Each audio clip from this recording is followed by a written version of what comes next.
On a pré-habillé la volaille. Toujours enlever la glande, nettoyer le poulet à l'intérieur, couper les ailerons. On va commencer par défaire les cuisses. La peau qui joint la cuisse et la poitrine. On va ouvrir et on va sectionner la membrane qui est en dessous.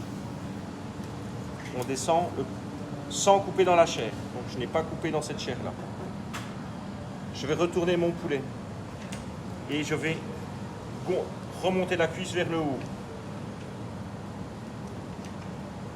Ce qui fait gonfler le solilèse. On peut le rapprocher plus fort. Le solilèse est gonflé. Donc on voit où on doit passer avec la lame du couteau. On va arriver tout près. Je mets mon doigt sur mon office. La lame suit mon doigt.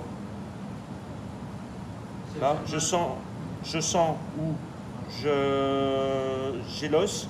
Je vais côté cuisse et je gratte le long de l'os. Le solilèse est ici. Il n'est pas sur l'os. Je fais une entaille juste au milieu pour avoir de la peau équivalente pour les deux cuisses. Je retourne la cuisse, je déboîte l'os du fémur. Ici, il y a un petit tendon. Je retourne la pointe de mon couteau, je remonte, je sectionne ce petit tendon. On voit que l'os est remonté.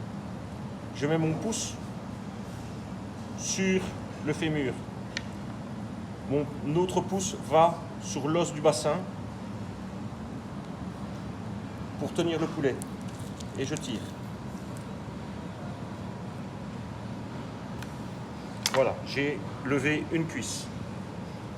Je fais l'autre, la même chose. Je décolle la cuisse. Je descends le plus bas possible. Je retourne, je fais remonter la cuisse. Le solilèse est gonflé, je sais où je dois couper. Je sens l'os, ok, je suis bon. Et je gratte le long de l'os.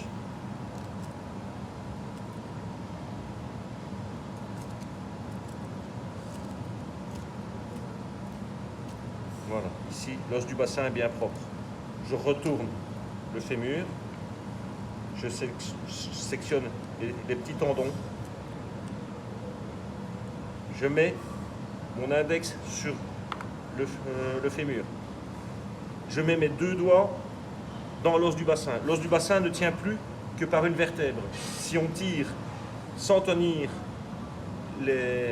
l'os du bassin, tout va s'arracher et c'est un peu plus compliqué pour après. Je mets mes deux doigts dans l'os du bassin, je tire et j'ai levé ma deuxième cuisse. Je retourne mon poulet.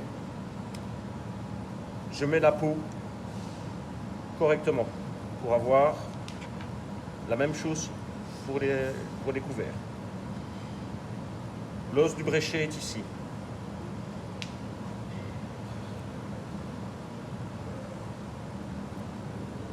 Je sens où est l'os du bréchet.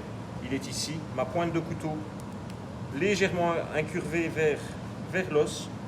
Je descends. Je tombe sur l'os de la fourchette qui est ici. Et je descends tout le long.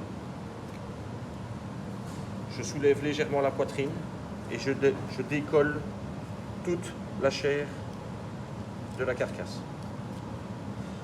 La lame du couteau suit les os, elle est posée dessus. Je descends, même chose ici, la lame est toujours posée sur. J'arrive à l'articulation, je passe à travers. Et voilà. Une poitrine, il faut l'appareil, il y a trop de peau,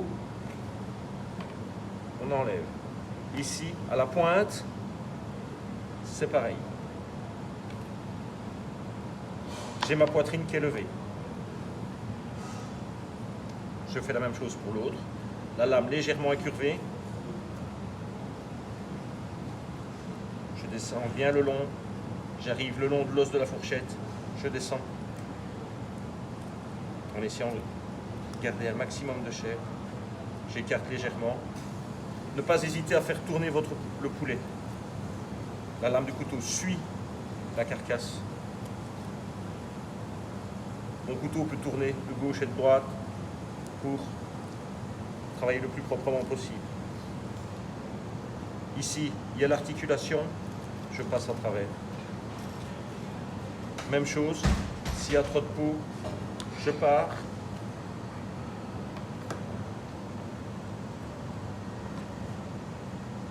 Là, c'est bon. La carcasse servira pour faire un jus. Ici, pour le poulet, la poitrine.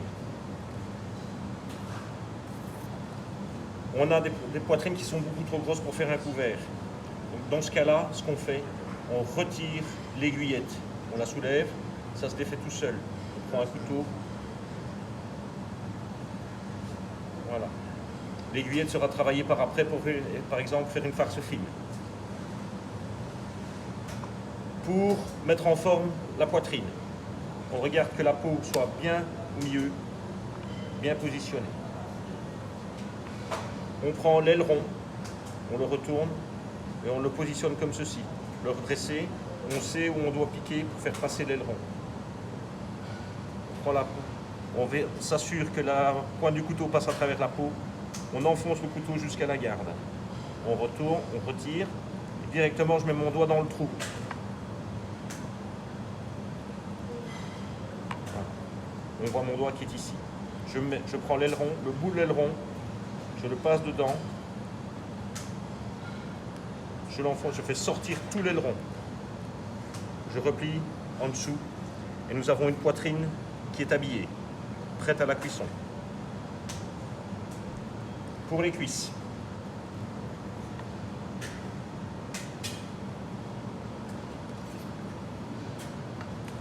J'ai besoin d'avoir ici bien pointu pour pouvoir habiller la cuisse.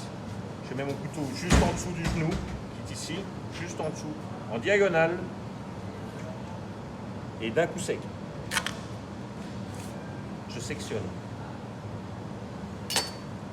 Je remonte le pilon, je manchonne le pilon, c'est-à-dire que je dégage tout l'os.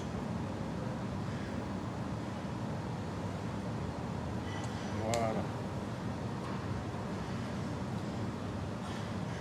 Pour habiller la cuisse. Le pilon va se positionner juste en face du solilèse. Le solilèse est ici. Position, je rappuie, je pousse pour faire passer l'os qui est bien pointu à travers la chair et la peau. Je remets la peau bien en place et nous avons la cuisse qui est habillée. Dans le cas où l'os serait abîmé, il faut veiller à ce qu'il n'y ait pas d'écailles d'os qui soient présentes, donc il faut les retirer proprement. Répétez l'opération 2 fois et vous aurez votre poulet sauté chasseur.